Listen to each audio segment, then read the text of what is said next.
How's it going, everybody? My name is Philip, and today I'm going to be reacting to the animated history of Ukraine. I feel like I don't know a lot about a lot of different countries, and hopefully there's a lot of different animated histories of each country and whatnot. And because I did recently some facts about Ukraine, I feel like it will be good to know some of the history, because I feel like I should put like in the title in front of a lot of these videos reacting to different cultures and countries. Dumb American reacts to this country, because I find out that I literally know nothing about literally every other country. Probably don't know anything about. Yeah, no, never mind. I don't know anything about Canada, even though it's up north, and they're very polite, and they come from ancestral wise, they come from England and whatnot, and colonized and blah blah blah. Also, don't know a lot about Mexico, as much as I'm sure. I don't even know how much Americans actually know about Mexico, other than other than the fact that like there's a lot of immigrants that come from Mexico and Central America, not necessarily South America, but Central America. And I feel like a lot of Americans just kind of generalize all Hispanics as Mexicans, when that's not necessarily the case. Because in high school, I remember I had a friend who was El Salvadorian, and we would knowingly tease her and say, well, you're just Mexican. And she would get so pissed. So we did that occasionally, but we knew when to not push it. which is it's kind of funny. But I feel like if there's a big list of animated histories of different countries, then there's an animated history of Mexico added. I was just talking to Mexico. Okay, so I feel like, again, I personally don't know a lot of history about a lot of other countries. So I feel like it'll be fun to go through a history lesson in a sense. So today is going to be, I'm starting off with Ukraine, and we will see how far this goes. So let's check out the animated history of Ukraine. As always, the link to the original video is down in the description below. Definitely give some love to Swib. I think that's how you say his name. You also saw my watch later playlist. It's gonna be some fun. It's gonna be a lot of fun, but hopefully the autoplay doesn't happen. It always does. But as always, go check him out. I'm sure he has more content. Like I said, I saw the animated history of Mexico. I'm excited for that. So especially being half Mexican, and I know, as you can tell, I'm half Mexican, guys. Right? I bet you knew that clearly. Oh my gosh, I'm not even joking. So yeah, go check him out. Give him some love. The Samurai Limited Edition pin is available now. Hurry and order yours now before they run out. Or get one for free by signing up at Patreon like all of these nice people. Go check it out. This episode is supported by Raycon, a wireless earbud company co-founded by Ray J and many other titans of the music industry at about half the price of the leading premium brands. Head to buyraycon.com/help support the formation of any nation state on this soil. The modern geopolitical entity and the current Ukrainian crisis can all trace their roots back to the land's unique geography and some of Europe's most fascinating cultures. An identity that has its foundations in no less than 3 geographic features: the Eurasian steppes, the Dnieper River, and of course, the Black Sea. These 3 very important parts of Ukraine not only shape its culture and identity, but have also made Ukraine a pawn in the strategic and economic games of larger powers. Pawn. Pawn. I'm pretty sure that's not porn, because that's how I initially heard it. Okay. I don't know if anyone else heard it that way also, or if that was just me, but I heard porn. I was like, wait, no, that doesn't make sense. Especially between Russia and the West. During the centuries of Russian hegemony, this was less of a problem. Monarchs and autocrats don't really care much for identity politics after all. But post-independence, the centuries of influence from outside powers have started to show. But Ukraine has its own nationhood and a story that goes all the way back to the migration of nomads through the Pontic-Caspian steppe.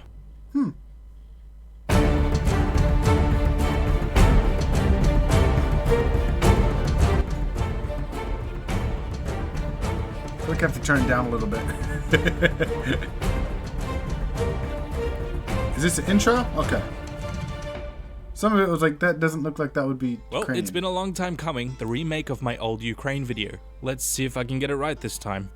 Now I know what you're thinking. Doesn't Ukraine's history begin with the Slavic migrations? And the answer is kind of yes, but the nomadic cultures of the Eurasian steppes are inseparable from Ukraine's early development.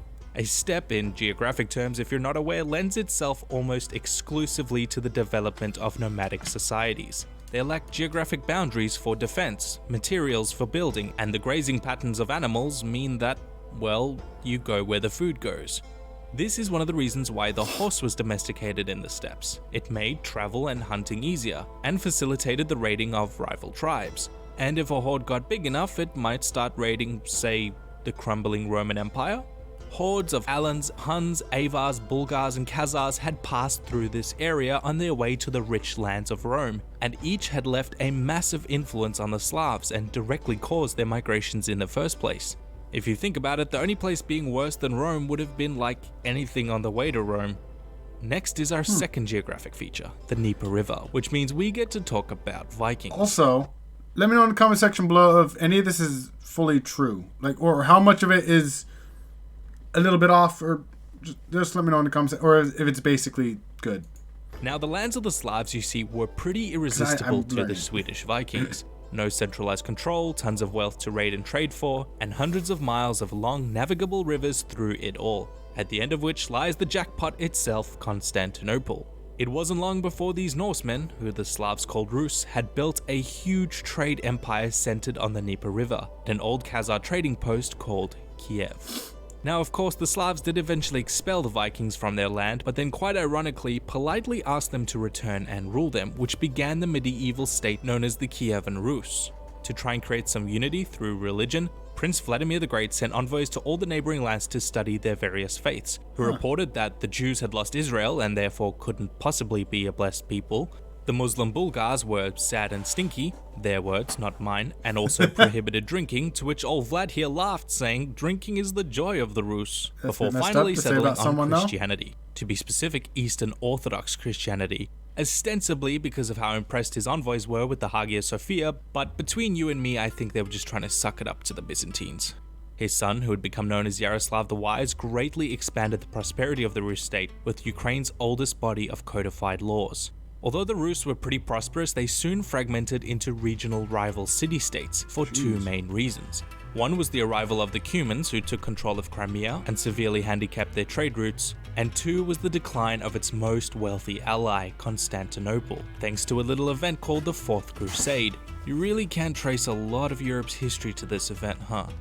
Due to increased infighting, the Rus cities were at their weakest point in decades, and so probably wouldn't deal very well with, say, oh, I don't know, a horde of more than 30,000 mounted archers from Mongolia?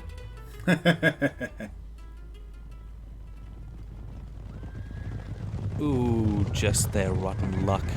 The part I want to focus on here during an era called the Mongol-Tatar yoke is not so much the rapid rise of the Golden Horde, which made the Rus its glorified cash cow through extortion, but rather its inevitable and arguably more important collapse. Because in what was the medieval Rus state, three regional powers would come to fill the Mongol vacuum, forever driving a wedge between the northeast and the southwest. Moscow would consolidate in the north, becoming the genesis of the Russian state, but for Ukraine, that genesis was in Lithuania. It's hard to conceptualize this today, but the Lithuanian state once stretched from the Baltic to the Black Sea, later forming a union with Poland, absorbing swathes of those old Mongol Rus lands, which in Latin they called Ruthenia. This was the turning point for the lands of the Rus controlled by the West, diverging from those controlled by Moscow. Through the Polish-Lithuanian Commonwealth, what would become Ukraine had a direct line to Western philosophy and liturgy, with the Greek Catholic or Uniate Church flourishing in this period, whereas Moscow was isolated and inherited its autocratic rule from the Mongols. Even more so, symbolically, Moscow saw itself as the Third Rome, the defender of the Orthodox faith, which further alienated it from the West. Not gonna lie, gonna go back. That actually looks really kind of cool. I think that looks kind of cool. I mean, I don't know why. Yeah. Okay. All I wanted to say. I think that's kind of cool. Third Rome, the defender Okay. of the Orthodox faith, which further alienated it from the West. Then we have our third regional power, the Crimean Khanate, a rump state of the Mongol-influenced Cumans, whom the Slavs simply called Tatars. And here we get to talk about one of the most fascinating aspects of Ukrainian history. With the introduction of serfdom, a more severe form of feudalism, thousands of peasants fled to the vast, open, sparsely populated frontiers to escape subjugation. Embracing their nomadic roots, living off the land free and fairly, they constructed a whole society with refugees, peasants, escaped serfs and slaves, Tatars, Ruthenians, Catholics, Orthodox and Muslims alike. They would become perhaps the most important piece of Ukraine's identity, the Cossacks. It's hard for me to overstate just how powerful the Cossacks became. Not only were they instrumental in leveraging their autonomy and powerful armies in service of the Polish crown, but they became inseparable from the idea of self-determination. The roots of Ukrainian ideas of independence were the Cossacks. And if they weren't treated the way they wanted to be, as equal autonomous partners, then they would be more than happy to fight on behalf of someone else. An opportunity they soon took during the Second Northern War. The Northern Wars were a long series of not altogether related events, but basically amounted to these four powers butting heads for more territory, especially over the Baltic Sea. But the part we're going to focus on is the Khmelnytsky uprising, and for this we have Joe from the channel Jabsy. Although the Cossacks had formed a close bond with the Commonwealth and had participated in numerous wars against the Turks and Tatars, the spirit of independence within their homeland, the Zaporizhian Sich, lived on. Tensions had reached a boiling point when King of Poland John Casimir II treated the Sich with contempt and made efforts to curtail their autonomy, spurred by many local Cossack uprisings. When wars broke out between the empires of Russia, Sweden and Poland-Lithuania, the Cossacks took the opportunity to assert their independence and revolted under the leadership of Hetman Bohdan Khmelnytsky, aligning themselves with Moscow. To this day, it is still unclear whether the treaty between the Tsar and the Cossacks aimed for further integration within the Russian Empire, or simply as a temporary military cooperation. But the Russian Empire's growth in the 18th century would ensure that Russia's interests would soon dominate. However, right-bank Ukraine still remained loyal to the Commonwealth, and when the left-bank Cossacks invaded Poland on the side of Russia, it set off a series of brutal atrocities remembered in Poland as the Deluge, and in right-bank Ukraine it is known as the Ruin. This pivotal event would not only weaken the Commonwealth as a regional power, but also result in the creation of a Cossack hetmanate within the ironically far more heavy-handed rule of the Russian Tsars. And if you'd like to learn more about this period, come check out my video on the Khmelnytsky uprising over on my channel Jabsy. Now basically from Okay. He was a bit... For me, as a dumb American, and I'm not used to hearing whether it's Irish or Scottish, because I can't tell the difference unless it's a very heavy accent. Then I just can't understand him. But he was a little bit more difficult to understand for me. I got most of it, I think, but I think going from the way he talks to a way different someone else talked, especially with that big of an accent gap, it threw me off a bit. the onset of the uprising, the Cossacks were treated with a certain degree of suspicion by the Russians. They were all too happy to use them to defend against Tatar raids and even to aid them in their conquest of Siberia, but the Tsars knew all too well that a Cossack revolt could spell absolute disaster if they ever lost the hetmanate's favor. All the Cossacks wanted was independence, and Russia simply couldn't allow that to happen. Their fears were pretty well founded, as it turns out, since the Cossacks again switched sides in support of Sweden during the Great Northern War, but this time at the disastrous Battle of Poltava. The Cossack host was defeated, and from this point on, the seeds of malicious distrust in Ukraine had been sown. Russian control over the Cossacks, and Ruthenians in general, would slowly increase over time, accelerated by the partitions of Poland, where all of Ukraine, save for Galicia, found itself under Russian rule. There was of course an added benefit to increased control over the Ruthenians, and that was because they stood between them and something the Russians deeply coveted: the Black Sea. From the 15th century onward, it was clear to the Russians that the only way to truly become a world power like those of Western Europe was through a large, powerful navy, but they lacked much in the way of seaports. This was one of the motivations behind the Northern Wars after all, gaining control of the Baltic Sea, and it wasn't long before Russia started eyeing the Black Sea as well, inconveniently controlled by the Ottomans and the Tatars. Just gonna say this right now. Actually, probably shouldn't because it's Russia. Never mind. Russia, I'm sorry. Although I might not fully like you or care much at all about what you guys do. Listen, I'm not a very political person. So, I mean, people are going to do what they're going to do, whether I like it or not. So, it's just like, why bother and why care? Half the time. Okay. So, it's just like, they just seem like they're the assholes, honestly. I mean, Russia they just seem like, so far, since the beginning, they've seemed to be just super greedy. I mean, am I wrong in saying this? Sorry, Russians, but it feels y'all got enough land right now as it is. Calm the fuck down, okay? So I just don't understand why. Yeah. I personally don't understand a lot of stuff, so this means absolutely nothing when I say I don't understand why they want more. But then I can understand, like, I want more, not necessarily pop figures, but I want more, I don't know. I want more subscribers, how's that? No, but it's like, I wouldn't, never mind. I don't know what I'm trying to, like, there's so much going on. I've noticed that when I have so much going on in my head, that I tend to, when I say something, it doesn't come out the way that I want it to come out.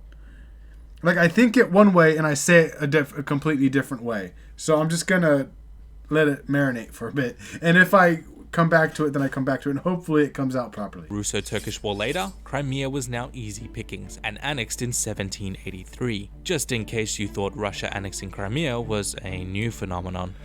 As with most of the territories acquired by the Russian Empire, Ukraine was heavily suppressed. Its Cossack hosts lost more and more of their autonomy, the Ruthenian language we now call Ukrainian was banned, and rebellions were violently put down. This was all part of a process known as Russification, and one of its largest proponents was Catherine the Great. Jews were especially affected by these policies, restricted to stay in an area known as the Pale, in small, economically disadvantaged communities called the shtetl. So is this like, obviously it's not the first Holocaust, but like, is this like the first form? Although they might not have, obviously might go into more detail, it might have. But I'm just thinking, because if all the Jews, again, why are people hating on the Jews? Calm down. I know that the Jews tend to get the butt of the joke quite a bit, but they've been through enough, okay? Learning about, now all of a sudden they had to get in, like, not necessarily concentration camps, but I guess more slum, like, the ghetto type area, where it's just terrible living conditions and whatnot. And then they have to go through the Holocaust, and now people just see them as greedy a-holes half the time. Just leave them alone. Unless they're an actual asshole, then you could bug that one Jew, okay? Just calm down with the hatred on people in general. Which greatly contributed to the suppression of Jewish culture. Now, although 19th century Russia was succeeding in the spreading of its internal power, the same cannot be said for its place on the world stage, and their intellectual control over Ruthenia would weaken due to several reasons. Firstly was the spreading of the Enlightenment ideas of self-determination during the French Revolution. Secondly, the revolutions of 1848. And thirdly, the very overt demonstration that Russia was not the invincible power it fancied itself, losing major world conflicts in the disastrous campaigns of the Crimean War and the Russo-Japanese War, had exposed a weakness in the Tsarist regime that had stubbornly lacked reform and industrialization on the scale of other nations. Okay, so I thought about this time, early 1900s, is when the First World War happened. Or was that in the 20s? I thought it was early 1900s. Maybe he's about to go into that. I don't know. I don't remember much about the First World War. I feel like I know quite a bit about the Second World War, but not so much the first one. So, again, I think about this time was when the First World War happened. It's not surprising then to see that Ukraine was at the ready to go its own way during the worst conflict Europe was to know at the time, at the outbreak of the First World War, the effects of which would lead to the Russian Civil War. It's worthwhile to remember that the Russian Civil War was by no means a monolith. It was a complicated network of ever-changing alliances, and this is no more evident than in Ukraine, where it is remembered as the Ukrainian War for Independence, an independence they ultimately did not achieve. The anti-Bolshevik White Army allied with some of the Ukrainian nationalists, who in turn had allied with the Second Polish Republic. The Black Army had initially seized swathes of territory to form an anarcho-socialist society before eventually allying with the Bolshevik Reds. And the Bolsheviks even used Ukraine as a bargaining chip to seal a peace with Germany in 1918, but also with Poland in 1921, which is where the borders were ultimately settled on again, splitting Ukraine in two. It was not until the Second World War that West Ukraine would be reunited, by force. I've covered the history of the Soviet Union in a separate video, so I won't go into too much detail about this era here. But I do want to go over some important details in Ukraine's more contemporary development.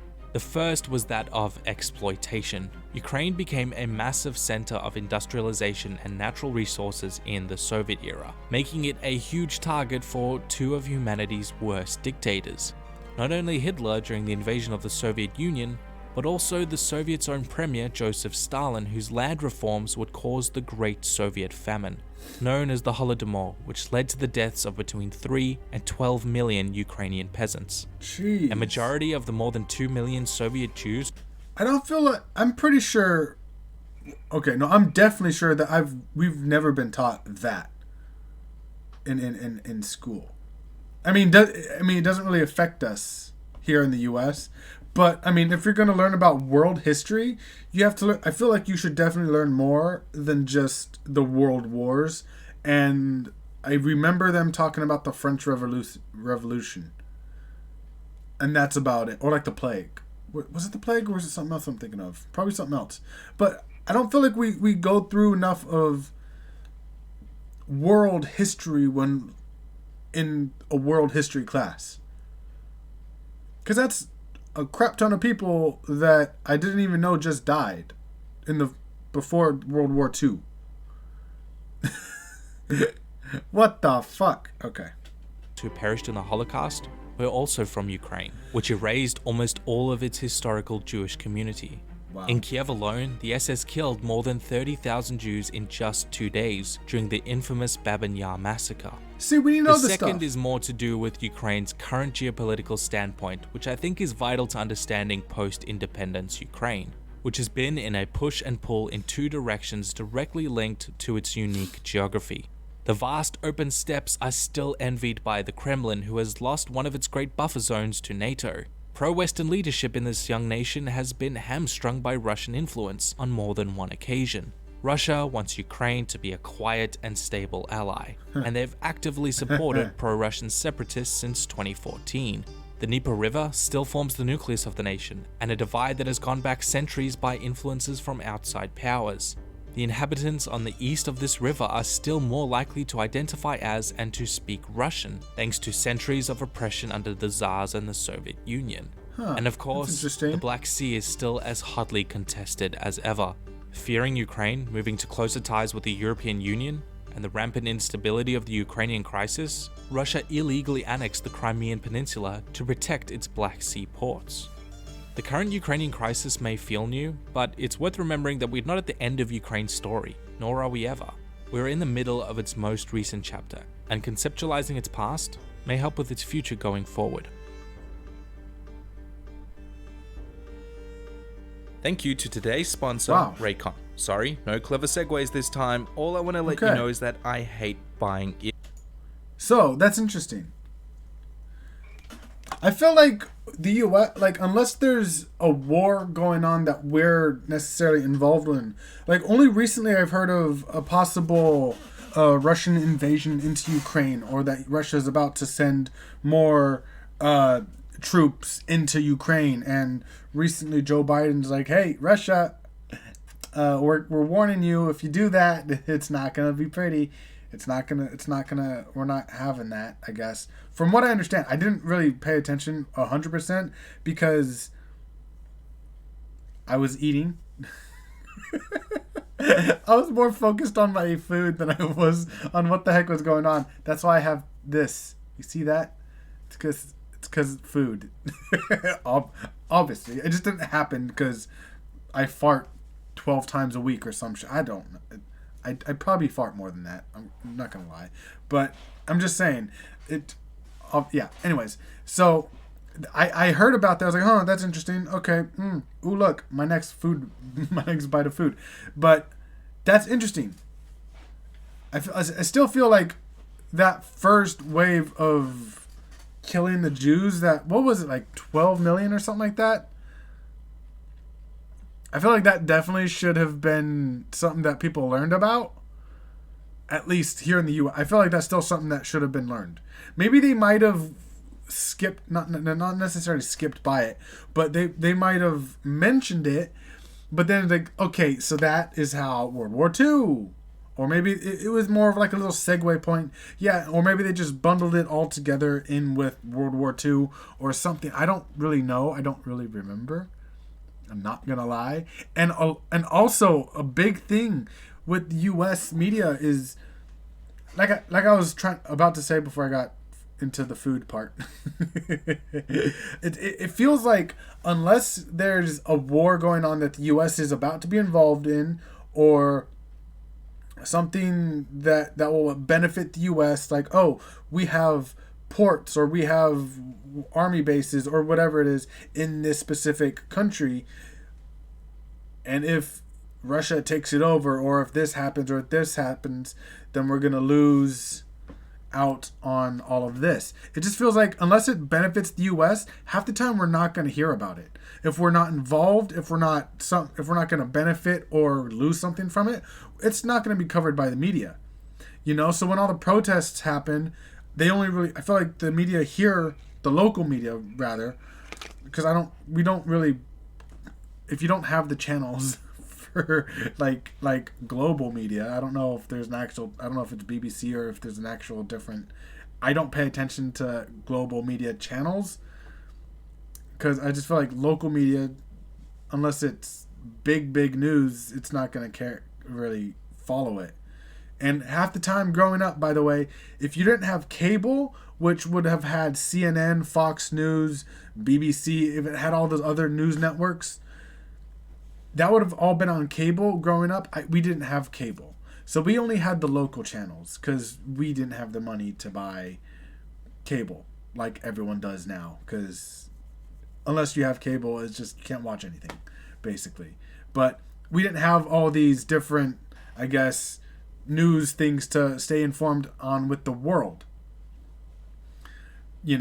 And so recently, like I said, with the protests, because it started here in the U.S. with the George Floyd protests and all that, Black Lives Matter and everything, it just, I don't think we really would have covered it, honestly, because I don't know if I heard it on, because I don't think I heard it on local news. I think I was watching, whether it was the Philip DeFranco show or whatnot, but that Seoul, South Korea, in one of their bigger cities, like I said, obviously you could probably guess which one. I don't know how to properly say that. Whether it's Seoul, probably Seoul. They had massive protests. I don't think that was covered here. It wasn't a Black Lives Matter protest. It was like a workers' protest or something like that. And obviously I brought it up to my parents and blah, blah, blah, and they didn't really know about it. So it's like the USA media really doesn't dive into all these problems or all these issues in other countries unless it benefits the U.S. Otherwise, or there's a war that the U.S. are going to be involved in, or there's all these different things, it's just like now now that I have the opportunity, thanks to the internet, to learn about all these different countries and learn about new issues and whatnot, I feel so stupid. You know, I feel like this is something I should have learned a long time ago, but I just haven't gotten to that point yet where I've learned so much or I've learned a lot about different countries. So I feel like the next one that I'm going to learn about is Mexico, because I feel like as someone that's half Mexican literally by blood, I don't know really anything about Mexico. So, I mean, other than the fact that like the Hispanic, well, I guess the Mexicans like came up through California and they built missions to try and, I don't know if it was necessarily to colonize the natives or like to teach the natives how to be more civilized or whatever it may be. But I remember in 4th grade there was a lot of missions up and down California that we would go to, or we went to one, but we would learn about. And yeah, it's kind of messed up if you look at the darker side. I don't feel like I remember hearing about the darker side. This is 4th grade, so I was like, what, 8 maybe? and you know, they gotta be all, oh, sunshines and rainbows, so they didn't want to go into all the darker stuff like sunshines and rainbows and death. You misbehaved, you got thrown in the pit where you got your balls stretched. I don't know. Catholic Church and all that.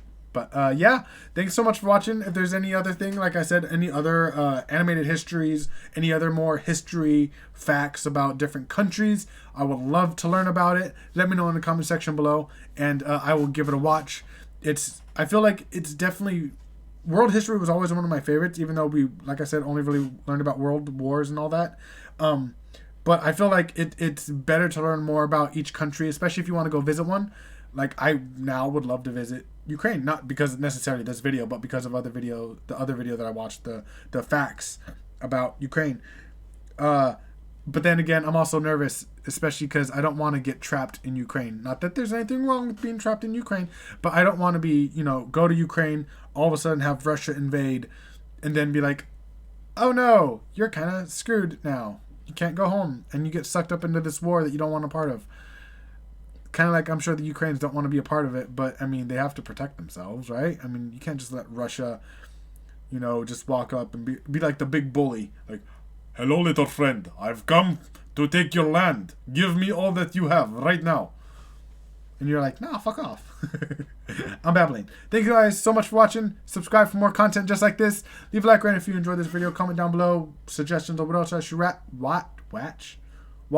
And I'll see you guys next time.